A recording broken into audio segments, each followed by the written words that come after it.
नमस्कार दोस्तों, मेरा नाम है ऋषभ शुक्ला और आप देख रहे हैं ऑल अबाउट सोशियोलॉजी। आप सभी का स्वागत है हमारे यूट्यूब चैनल पर। आज हम अपने आगे के एमसीक्यूज़ लगाएंगे। 100 एमसीक्यूज़ हमारे पूरे हो चुके थे। आज हम आगे के और 20 एमसीक्यू लगाएंगे और उन्हें समझने का प्रयास करेंगे।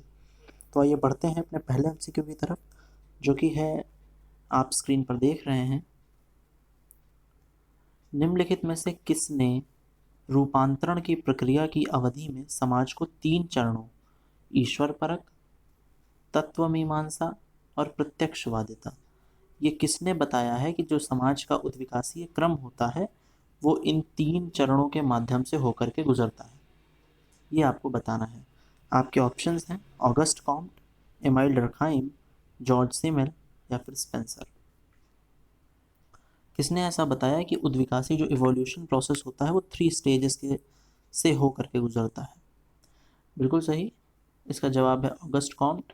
ऑगस्ट कॉम्ट ने बताया था कि जो समाज का उत्विकासीय क्रम है वो ईश्वर परक, तत्वमीमांसा और प्रत्यक्षवादिता से होकर के गुजरता है।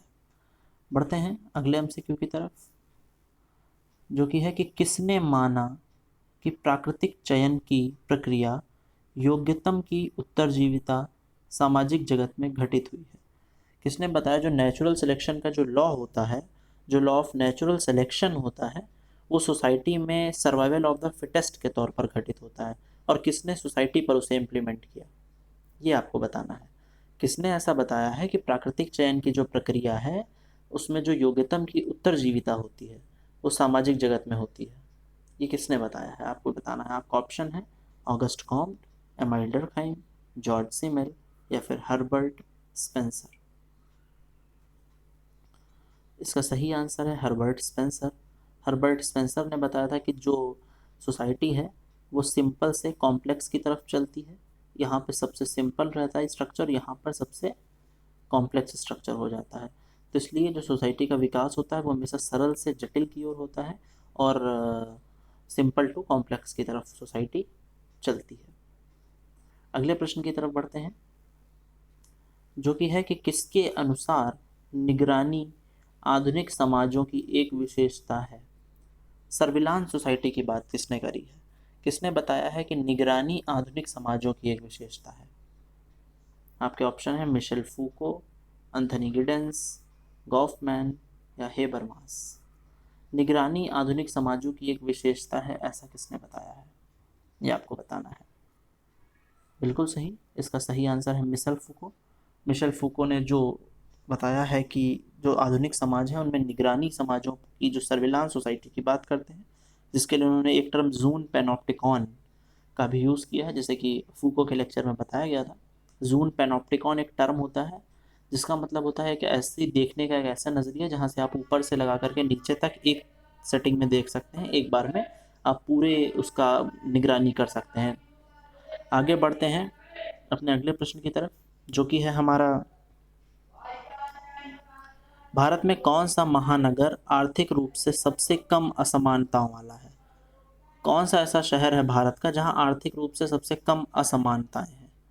आर्थिक रूप से सबसे कम असमानताएं किस शहर में? हालांकि ये प्रीवियस ईयर क्वेश्चन है, अभी हाल ही में पूछा गया था ये, तो अगर आप प्रीवियस ईयर क्वेश्चंस की प्रैक्टिस कर रहे हैं तो इसका मतलब ये प्रश्न आपका सही होना चाहिए। भारत में कौन सा महानगर आर्थिक रूप से सबसे कम असमानताओं वाला शहर है? इसका सही जवाब है हावड़ा। हावड़ा इसका सही आंसर हो जाएगा। हावड़ा सबसे कम असमानताओं वाला शहर है, यूजीसी के आंसर में से ऐसा बताया गया है। अगले प्रश्न की तरफ बढ़ते हैं, जो कि है हमारा, ग्रामीण नगरीय साहित्य की अवधारणा किसने दी है? यहाँ पर साहित्य नहीं, यहाँ पर सातत्य होगा। ग्रामीण नगरी सातत्य की अवधारणा होगा यहाँ पे। रूरल अर्बन कॉन्टिनम भी कहते हैं उसको हम लोग। रूरल अर्बन कॉन्टिनम की अवधारणा किसने दी है? Robert Redfield, E Burgess, A R Desai, M N Srinivas. ग्रामीण नगरी साहित्य की अवधारणा किसने दी है?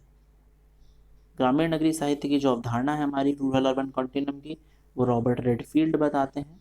वो कहते हैं कि जो अगर एक सिरे पर अगर हम ग्रामीण क्षेत्रों को रखें और एक सिरे पर अगर हम शहरी क्षेत्रों को रखें तो ये जो पलायन होता है ग्रामीण से शहरी क्षेत्रों की तरफ, और ये बराबर होता ही रहता है, इसे ही हम ग्रामीण नगरी सातत्य कहते हैं।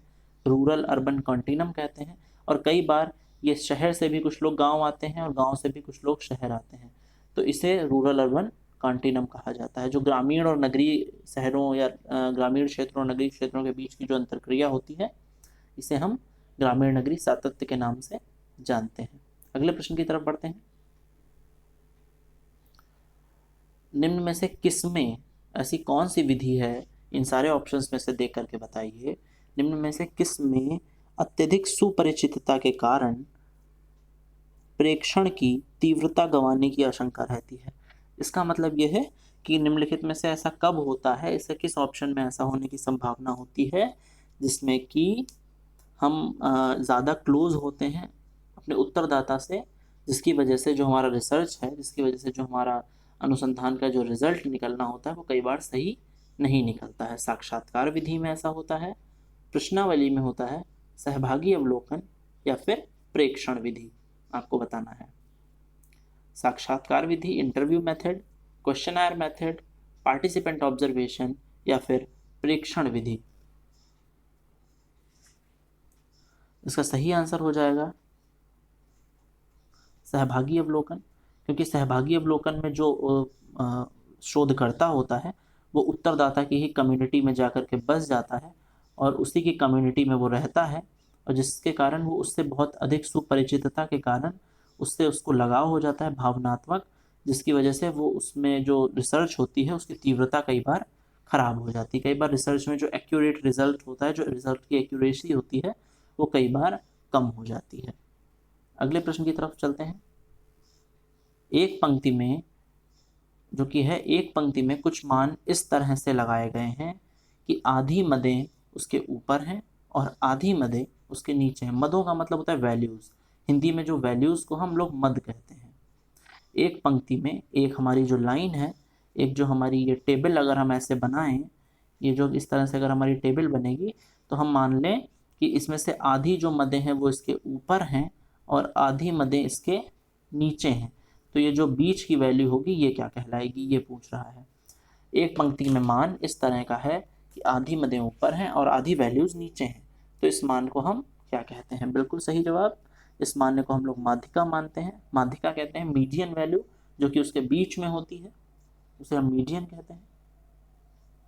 आगे बढ़ते हैं। अल्फ्रेड शुट्ज के अनुसार सामाजिक जगत का एक पहलू जिसे जीवन जगत कहा जाता है क्या कहलाता है?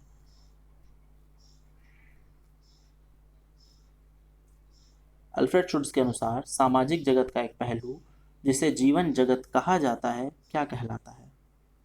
एक सामाजिक व्यवस्था, आदेशक रूप से समन्वित साहचर्य या फिर एक वस्तुपरक वस्तुनिष्ठता।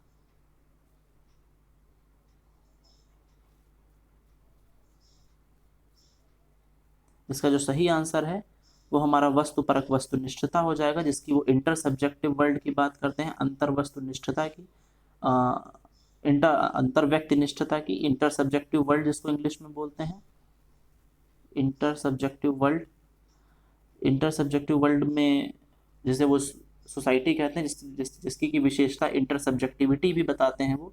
इसमें एक ऑप्शन शायद रह गया है, टाइप करना मुझसे गलती हो गई यहाँ पर थोड़ी सी। आगे बढ़ते हैं अगले प्रश्न की तरफ। कौन सी एक पुस्तक मिशेल फूको की नहीं है? मिशेल फूको की निम्नलिखित में से कौन सी पुस्तक नहीं है? Madness and civilization, crisis in world economy, the order of things या history of sexuality. Madness and civilization, crisis in the world economy, the order of things और द हिस्ट्री ऑफ सेक्सुअलिटी। ये चार पुस्तकों में से आपको बताना है कौन सी मिशेल फूको की नहीं है। तो सेम तरीका, मैडनेस एंड सिविलाइजेशन तो है और द ऑर्डर ऑफ थिंग्स भी है, हिस्ट्री ऑफ सेक्सुअलिटी भी है। हाँ, क्राइसिस इन वर्ल्ड इकोनॉमी तो शायद नहीं है, तो इसका मतलब यही इसका सही आंसर हो जाएगा, है ना। The crisis in the world economy जो है वो इसका राइट आंसर हो जाएगा। अगले प्रश्न की तरफ बढ़ते हैं। सोशियोलॉजी ऑफ इकोनॉमिक लाइफ किसकी बुक है? Sociology of economic life, max weber, स्मेल्सर, Parsons या फिर Merton. Sociology of economic life किसकी बुक है? बिल्कुल सही, सोशियोलॉजी ऑफ इकोनॉमिक लाइफ स्मेल्सर की बुक है। अगले प्रश्न की तरफ चलते हैं, जो कि हमारा निम्नलिखित में से किसके साथ बीजगणितीय रूप से हेरफेर नहीं किया जा सकता है। निम्नलिखित में से किसके साथ, ऐसा कौन सा ऑप्शन है इन चारों में से जिसमें कि हम अलजेब्रा के फॉर्म में हेरफेर नहीं कर सकते, अलजेब्रा या फिर बीजगणितीय तौर पर हम हेरफेर नहीं कर सकते, जो है वही रहेगा।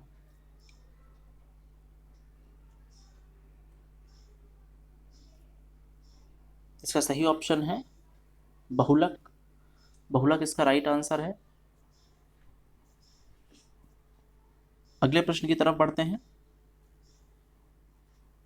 आदर्श कथन परिस्थिति, आइडियल स्पीच सिचुएशन की बात कौन करता है। आइडियल स्पीच सिचुएशन किसने बताया है। आदर्श कथन परिस्थिति से कौन संबंधित है।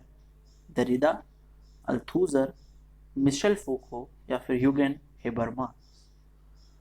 इन चारों ऑप्शन में से बताना है कि आइडियल स्पीच जो सिचुएशन है उससे कौन संबंधित है, कौन आइडियल स्पीच सिचुएशन की बात करता है। बिल्कुल सही, इसका सही जवाब ह्यूगेन हेबरमास है। आपको पता होना चाहिए जो कम्युनिकेटिव एक्शन की थ्योरी हेबरमास बताते हैं उसमें वो कहते हैं कि सभी को बोलना है, सभी लोगों को अपनी बात रखने का मौका मिलना चाहिए। एक ऐसी सोसाइटी की कल्पना करते हैं जिसमें कि आइडियल स्पीच कम्युनिकेशन होना चाहिए, क्योंकि जब आइडियल स्पीच कम्युनिकेशन होगा तभी हम सबको अपनी बात रखने का मौका मिलेगा।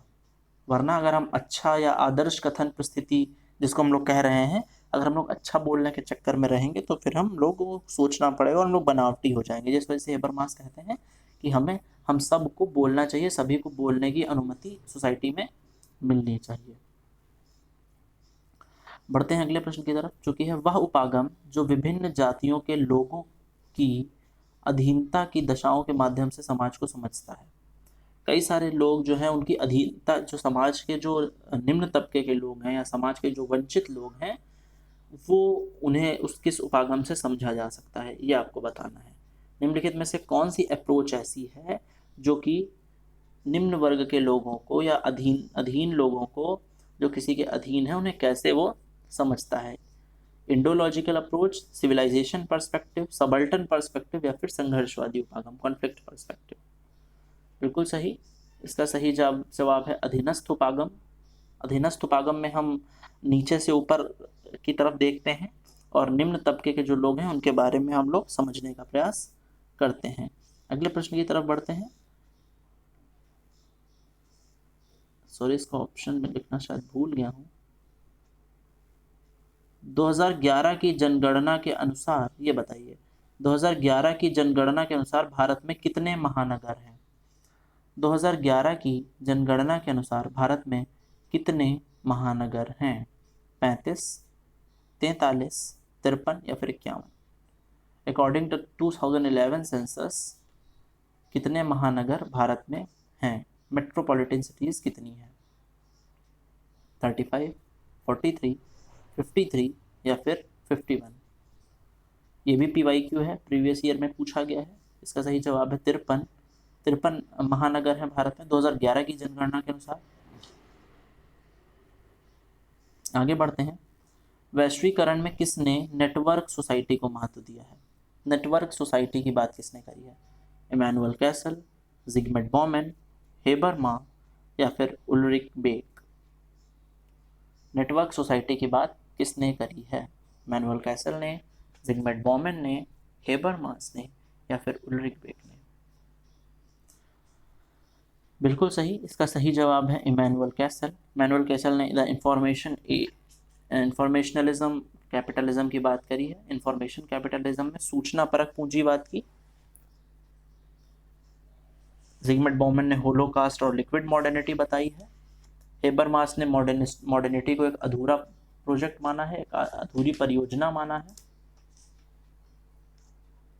और उल्रिक बेक रिस्क सोसाइटी के साथ संबंधित है। आपको इस तरह की जो भी एक ऑप्शन के साथ जितनी भी ऑप्शन आप और हल कर सकते हैं उन ऑप्शन को और आपको समझना चाहिए। इमैनुअल कैसल की जो पुस्तक का नाम है the information age, economy, society and culture, आपको ये किताब याद रखनी है। इनका मानना था कि जो है आजकल का जो पूंजीवाद है ये सूचनाओं पर आधारित है, जिसको कि हम लोगों ने अपने ग्लोबलाइजेशन के लेक्चर में बहुत डिटेल में पढ़ा था। आगे बढ़ते हैं। किसने कहा कि विवाह की जड़ें परिवार में हैं, ना कि परिवार की जड़ें विवाह में? ये कथन किसका है? बहुत ही फेमस कथन है, कई बार प्रीवियस ईयर क्वेश्चंस में पूछा गया है। किसने कहा है कि विवाह की जड़ें परिवार में हैं, ना कि परिवार की जड़ें विवाह में? इसका सही जवाब ई वेस्टरमार्क है। ई वेस्टरमार्क इसका राइट आंसर हो जाएगा। अगले प्रश्न की तरफ बढ़ते हैं। तारावाड़ एक प्रकार का डैश है। क्या है तारावाड़, ये आपको बताना है। तारावाड़ की जब हम बात करते हैं तो तारावाड़ क्या है, और ये कमेंट बॉक्स में आपको बताना है कि ये कहाँ है, कहाँ पाया जाता है। तारावाड़ का मतलब एक विस्तारित परिवार होता है, एक विस्तृत परिवार जिसमें कि 2 या 2 से अधिक पीढ़ियां निवास करती हैं एक साथ। उसे हम लोग विस्तृत परिवार कहते हैं, और जिससे तारावाड़ भी उसी का एक प्रकार माना जाता है। अगले प्रश्न की तरफ बढ़ते हैं। कौन सा पियरे बोर्दियू के अकॉर्डिंग पूंजी की अवधारणा का भाग नहीं है? जो पियरे बोर्दियू ने कैपिटल की जो थियरी दी है, आपको बताना है कि इनमें से कौन सी पूंजी की बात पियरे बोर्दियू नहीं करते हैं। आपके ऑप्शंस हैं आर्थिक पूंजी इकोनॉमिक कैपिटल, राजनीतिक पूंजी पॉलिटिकल कैपिटल, सामाजिक पूंजी सोशल कैपिटल, या फिर सांस्कृतिक पूंजी कल्चरल कैपिटल। बिल्कुल सही, इसका जवाब है राजनीतिक पूंजी। पॉलिटिकल कैपिटल की बात बोर्दियू ने नहीं करी है। बोर्दियू को भी हम लोगों ने पोस्ट स्ट्रक्चरलिज्म में पढ़ा है। पोस्ट स्ट्रक्चरलिज्म की वीडियो में आप उसे देख सकते हैं। लिपिबद्ध मानव संप्रेषण जैसे पुस्तकें, वेबसाइट, चित्रों या फिर कानून के अध्ययन को कहा जाता है? लिपिबद्ध मानव संप्रेषण जब हम किसी किताब से पढ़ते हैं, किसी सूचना संकलन जहाँ से होता है वहाँ से पढ़ते हैं, एक वेबसाइट से पढ़ते हैं, तो हम उसे क्या कहते हैं? विषय वस्तु विश्लेषण, लक्षण विश्लेषण, पुस्तकीय विश्लेषण, या फिर निर्जातीय वर्णन?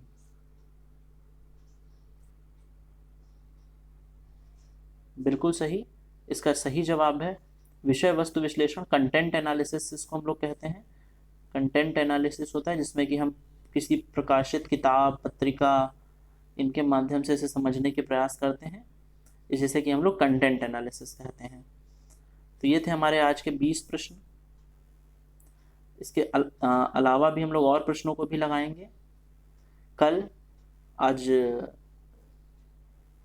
के लिए इतना ही, कल फिर मिलेंगे हम लोग।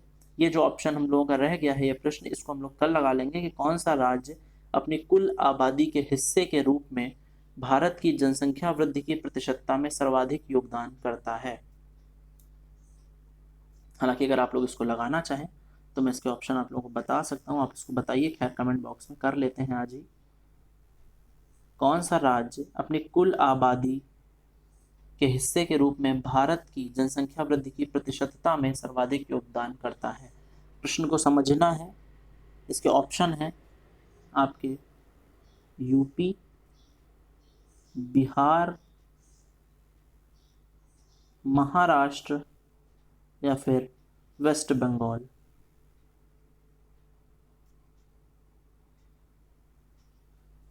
आपके ऑप्शन हैं यूपी, बिहार, महाराष्ट्र, या फिर वेस्ट बंगाल। इसका जो राइट आंसर है वो हमारा बिहार है। बिहार इसका सही जवाब हो जाएगा।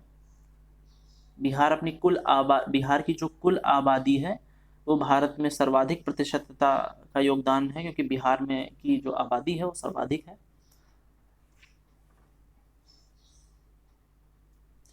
तो आज के लिए इतना ही, कल फिर मिलेंगे हम लोग कुछ नए प्रश्नों के साथ। तब तक के लिए ध्यान रखिए अपना, सुरक्षित रहिए। धन्यवाद।